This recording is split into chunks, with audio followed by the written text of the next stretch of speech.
এখন তো মেয়ে স্কুল বন্ধ, তাই রোজ কিছু না কিছু এটা ওটা তো বানানোই হচ্ছে। বাড়িতে থাকলে যা হয় বাচ্চার সেই একই রকম। তাই সেদিন সানডের দিন তো একটু চিকেন এনেছিল, ওর বোনলেস চিকেনগুলোকে আমি আলাদা করে রাখি, কারণ এমনি চিকেনের যখন আমরা কষা করি বা কোনো কারি করি ওর সঙ্গে যদি ওই মানে সলিড পিসগুলো থাকে কেউ খেতে চায় না। ওই জন্য আমি কী করি, চিকেন থেকে যে সলিড পিসগুলো আলাদা করে রেখে দিই, ওগুলো কখনো পকোড়া বা কখনো রুটির কোনো তরকারি করে খাই। এতে ভালোই হয়, কোনো নষ্টও হয় না, আবার সুন্দরভাবে সবাই খেয়েও নেয়। এই সেদিনও তাই সেম একই, ওই যে বোনলেস চিকেনগুলোকে আলাদা করে রেখেছিলাম, তাতে এই যে সেটাই এই যে দুপুরবেলা রান্না করব। এটা মঙ্গলবারের ভিডিও। সকালবেলা ওর বাবা খুব তাড়াতাড়ি বেরিয়ে গেছে, ও সেরকম কিছু খায়নি, টিফিন করে চলে গেছে। তাই ভাবলাম যখন মেয়ে তো বাড়িতেই আছে তাহলে একটু লেট করেই রান্না করব।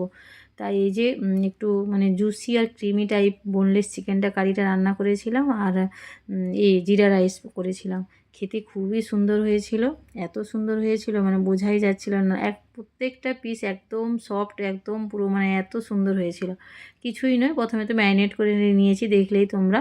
ওতে একটু নুন আর একটু গোলমরিচ আর একটু হলুদ দিয়ে ম্যারিনেট, আর দই দিয়ে ম্যারিনেট, দই দিইনি সরি, ম্যারিনেট করে রেখে দিয়েছি। তারপরে এই যে একটা মশলা করে নিয়েছি, কতগুলো 2 কি 3টে ছোটো সাইজের পেঁয়াজ আমি কেটে নিয়েছি, একটা বড় টমেটো আর কাজু আর একটু রসুন, সেটাকে বেটে নিয়েছি। তারপরে আর কিছুই না, কড়াইতে একটু তেল দিয়েছি, সরষের তেল, তাতে গোটা গরম মশলা দিয়ে পেঁয়াজটা হালকা একটু ভাজা ভাজা হয়ে গেলে একটু আদা বাটা দিয়েছি। আমি না আদাটা এমনি শুধু আদাই বেটে রাখি, কারণ যেদিন নিরামিষ দিন হয় না সেদিন শুধু আদা বাটা দিতে তরকারি করি, তাই রসুনটা যখন প্রয়োজন হয় আমি তখন ছাড়িয়ে তখন তরকারিতে বেটে নিই।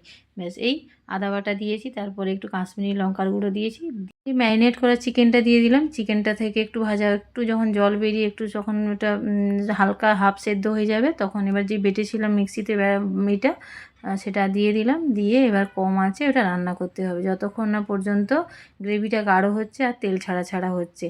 ব্যাস, এদিকে তো প্রায় আমার তরকারি হয়ে গেছে। সেদিকে জিরা রাইস তো জানোই তোমরা, একটু জল বসিয়েছি, তাতে একটু তেল আর নুন দিয়ে যখন জলটা গরম হয়ে গেছে তাতে চালটা দিয়ে দিয়েছি। ব্যাস এই, আর হচ্ছে এই যে এখানে প্রায় তরকারিটা আমার হয়েই গেছে, চিকেনের তরকারিটা। ওতে ছোটো মেয়ের জন্য একটু তুলে রেখে দিলাম, তারপরে বাকি এবার আমাদের জন্য আমি লঙ্কা গুঁড়ো দিয়ে দিয়েছি। দিয়ে ওটা একটু কম আছে দমে হোক, তার মধ্যেই আমি জিরা রাইসটা বানিয়ে নেব। অনেকটা বেলা হয়ে গেছিলো, ছোটো মেয়ে তো ওদিকে খেলছিল, ওকে আজকে দুপুরবেলা ঘুমও পাড়ায়নি। আর আমার বড় মেয়েটা আমার বাড়িতে থাকলে ও একদম বসে থাকে না, হয় ক্রাফটের কাজ করে, না হয় আমার কিছু না কিছু টুকিটাকি হেল্প করে। ও আজকে ওর যে স্টাডি যে মানে বই টই রাখে যে শেলফটা, ও সেটা খুলে পরিষ্কার করছিল। এই যে রান্না কমপ্লিট হয়ে গেছে, ছোটো মেয়েকেও খাইয়ে দিয়েছি। তারপরে এই যে আমি আর মা মেয়ে খাবো। চলুন তাহলে আজকে আসি, টাটা বাই।